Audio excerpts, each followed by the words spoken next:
ابتدا ہے رب جلیل کے بابرکت نام سے جو دلوں کے بید خوب جانتا ہے۔ دیکھتی آنکھوں سنتے کانوں کو حسن سبحانی کا سلام پہنچے۔ آج لاہور میں بہت زیادہ بارش ہوئی۔ میٹرو ٹریک جو اربوں روپے لگا کر بنایا گیا، اس کی صورتحال میں آپ کو دکھاتا ہوں، آپ دیکھیے۔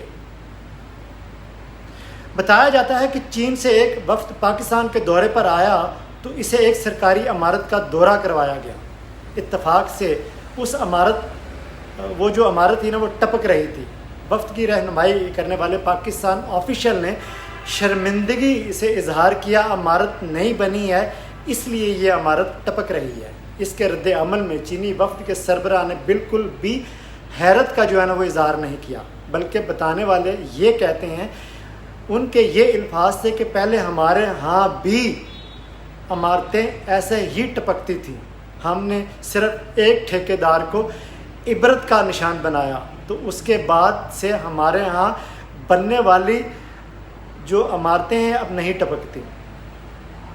اس واقعے کے ذریعے تمہید باندھنے کا مقصد صرف یہ ہے کہ لاہور میں مونسون کی وہ میرے خیال میں بارشیں وہ شروع ہو چکی ہیں۔ اربوں روپے کے بجٹ لینے والے اداروں کی کارکردگی کا پول کھول دیا گیا ہے۔ ایسا نہیں ہے کہ گزشتہ سالوں میں ایسا نہیں ہوتا تھا کہ بارشوں کے بعد علاقے ڈوب جائیں، بارش کے بعد انڈر پاس دریا کا منظر پیش کر رہے ہوتے ہیں، یہ آپ دیکھ بھی رہے ہوں گے۔ یہ پروجیکٹ اربوں روپے سے وہ بنتے ہیں۔ کیا آج تک کسی نے متعلقہ انجینئر کو بلا کر پوچھا کہ تم تم نے انڈر پاس بناتے وقت موسلادھار بارش کے بعد پانی کی نکاسی کے لیے کیوں منصوبہ بندی نہیں کی؟ کیا کسی ٹھیکیدار انجینئر سے بات ہوئی؟ شاید نہیں۔ میرے خیال میں چین کی طرح پاکستان میں بھی اس طرح کی غفلت پر سزاؤں کا وہ نظام رائج ہوتا تو یہاں بھی انڈر پاسز اور شاہراہیں دریاؤں اور ندی نالوں کا وہ منظر پیش نہ کرتی۔